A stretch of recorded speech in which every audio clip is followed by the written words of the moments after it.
For an example of real life capital budgeting, we're going to turn to the annual report for Nike Incorporated. Now you're going to see that as we go through this, if we search through this, we will not find any specific examples of Nike applying capital budgeting. They will not tell us what their cost of capital is. Those are all internal management activities, managerial accounting not calculations, and are not part of this annual report, which is for outside investors. But we're going to try to surmise a couple of things from looking at some of the information they do disclose. So we're going to use the table of contents here to go to a part where they describe their properties. As you glance over this several paragraphs here, you see that they have sites in their headquarters are in Beaverton, Oregon. They have an administrative facility in the Netherlands, which serves the headquarters in Europe, and that is leased. The site in Beaverton, Oregon is owned, but they have adjacent lease properties. Then they have an office complex in Shanghai. That's leased. In the United States, they have 6 distribution centers, 4 in Memphis, 2 are owned and 2 are leased.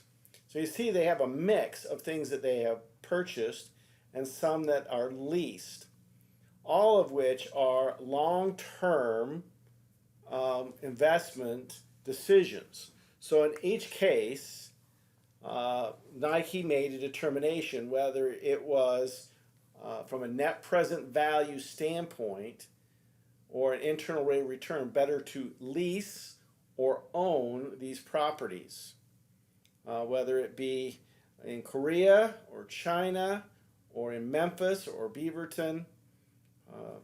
They made that determination using the principles covered in chapter 5.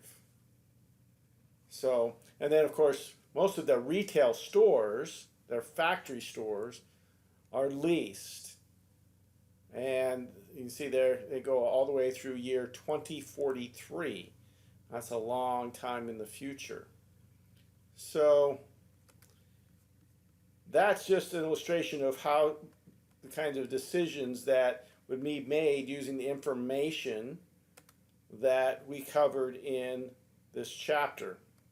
So if we look at how this affects the financial statements, we go down to the statement of cash flows specifically, and under investing activities, so that's what we're talking about with long-term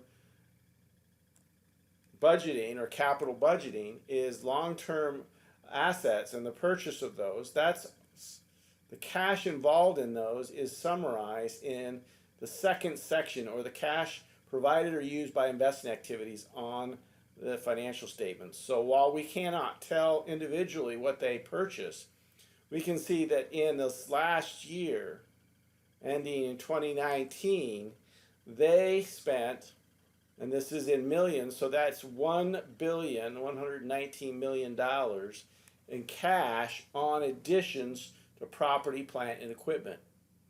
And I assure you that they did not spend that kind of money to replace or expand or add manufacturing capabilities or new distribution facilities or equipment without making some determination from a capital budget standpoint whether or not those investments made sense, and that those future cash flows generated by them in either the cost savings or increased revenues were going to cover the cost of those to make or build or to own. And if they if the future cash flows didn't exceed the outflow now, they had some qualitative factors that justified that, perhaps in reducing their carbon footprint or some other environmental activity situation. So that's to the extent to which a company the size of Nike would spend and do this type of activity, these capital budgets, for in the realm of $1 billion, over $1 billion each year.